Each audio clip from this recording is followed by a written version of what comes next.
Miami Heat Nation, what is going on? So, you guys already know what we're going to be talking about in today's video. The game just ended 109 to 90. We're going to be breaking down the Miami Heat versus the Chicago Bulls.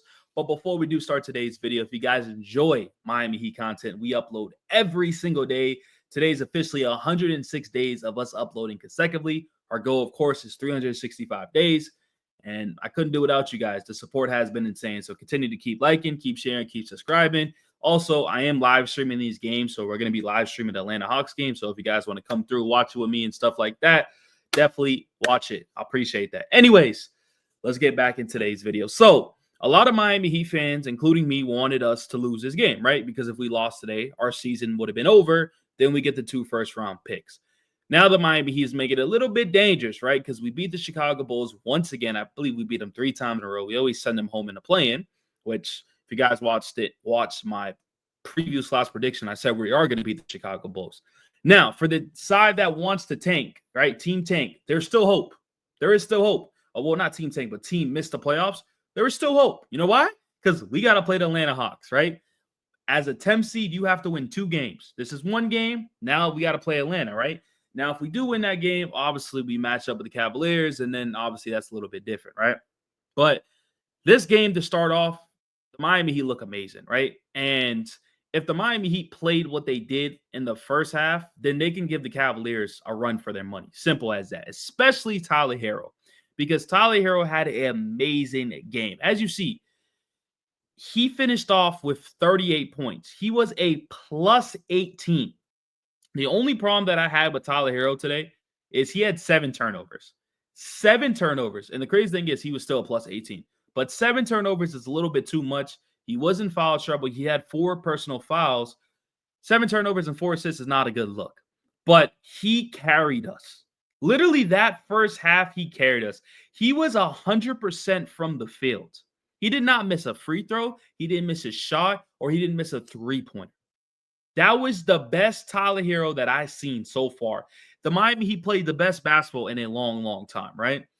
Now, as you see, the starting unit, everybody was a plus-minus. Everybody, even Alec Burks, where he only got 17 minutes, right? Now, for Andrew Wiggins, he played okay. You know what I mean? Like, nothing really stood out. I mean, he still had 20 points. Like if you just looked at the stat sheet, like, oh, he had 20 points, 9 rebounds. Okay, that's cool. But he was missing a lot of shots, missing a lot of three-pointers. It's cool. He still almost went 50% at the three-point line, right? 8 for 20, definitely going to have to pick that up. Now, Bam Adebayo, I'm being a little bit hard on Bam Adebayo. He still had a very good game. Well, I'll say a solid game. But 6 for 16, when he has the ball, right? And he had like a Kobe White on him, and then he would like fade away. What are we fading away? Why are we making it so easy for the defender to get a stop? When you're 6 feet, all you have to do is use your strength, post them up, and dunk it. That's all you have to do, or draw the foul. You know what I mean? And then there was a couple times where Bam did go to the free throw line. He missed a pair of free throws. He wasn't really great shooting a 3 today. But at the end of the day, he did have 15 points and 12 rebounds. Just need a little better game.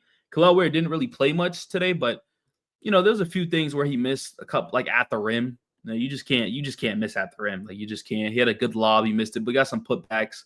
But he had 6 points, 9 rebounds, 3 assists, and 1 steal. He played solid, right? Once again, man, Tyler Herro was a complete game. What I will say, though, that third quarter was very scary. And when I say very, very scary, because Tyler didn't really do much. The team didn't really do much. As you see, we only scored 17 points. 17 points as we went from 39 to 32, right? So that first half, we was blowing them out by like 20-plus points. You know what I mean? Then the Chicago Bulls slowly started to come back, coming back. But every time the Chicago Bulls came back, the Miami Heat did a run of their own, right? So like you get to like a 30 lead, then Miami back to 20, right? So that's good right there. We maintained and stuff like that. But coming out of halftime, once again, that's unacceptable. Even in the fourth quarter, they'll still make it a run. 21 points, finishing the game. It's the second half. I don't understand what happens with Miami Heat. Like I said, luckily we had a big enough lead. But defensively, man, you got to give credit to Miami, right? I mean, 2 quarters, they're not even scoring 20 points.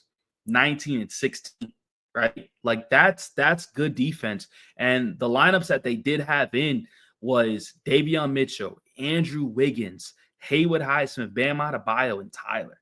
Just think about that. Like we talked about this and like before when Davion Mitchell got traded, like that's a very good defensive lineup. You know what I mean? And then we finished off the game with Kyle Anderson, which I'm completely fine with Kyle Anderson. I think he's completely. I think he's good, right?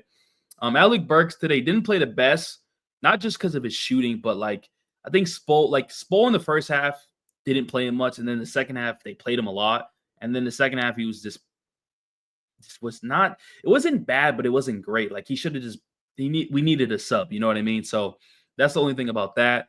But once again, our bench unit, Duncan Robinson hit some big shots. He hit 2 big threes in a row in that first half. Didn't really do much in the second half because, like I said, they kept Burks in a lot more. For Haywood Highsmith, he thought he was Jordan on it. He thought he was Jordan at one of these plays. It's kind of funny. Dude's driving, doing all this extra stuff, misses a layup. And then Kyle Anderson, his impact. This is what I'm talking about. Kyle Anderson's impact. The dude had 0 points, right? But he was a plus 15. 5 assists, 1 steal, 1 block, 2 rebounds. Name a player that scores 0 points but has an impact like Kyle Anderson. And one of my supporters in the live stream, so you guys go check out the live stream because we're going to be streaming a lot during the playoffs. But Fanley, shout out to him. He was like, would you rather have Slow-Mo or Jovic? And I'm going to be honest with you. I'd rather have Slow-Mo. I trust him more in the bigger moments, right? Jovic, to me, I kind of gave up on him, right? I thought this was a big year for Jovic. Didn't play great. He played good in the beginning, didn't finish off, and then he gets hurt, right? So that's 2 years in a row he's dealing with injuries. I don't like that. So I'll bring Kyle Anderson back for cheap. They do very similar things, right? Of course, one's younger, one's older. And, dude, Davion Mitchell, this kid, I love him. He needs to be on the Miami Heat forever. When I say he needs to be on the Miami Heat forever, I mean it. He comes into the game. His defense is so amazing. He will lock you up and then offensively score on you. 15 points, 1 block, 1 steal, 8 assists. 5 for 5, 2 for 2 at the 3-point line, 3 for 4 at the free throw line. I love this dude. He is so amazing and so good, man.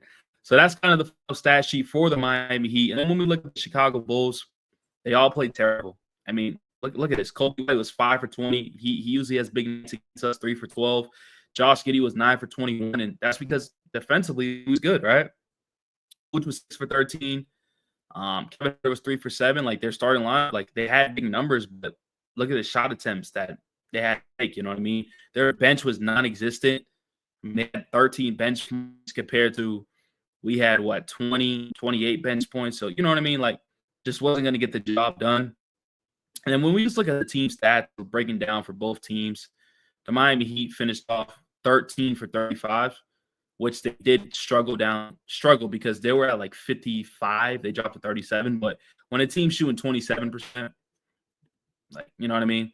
And then we had 45 to their 38. We had 30 assists.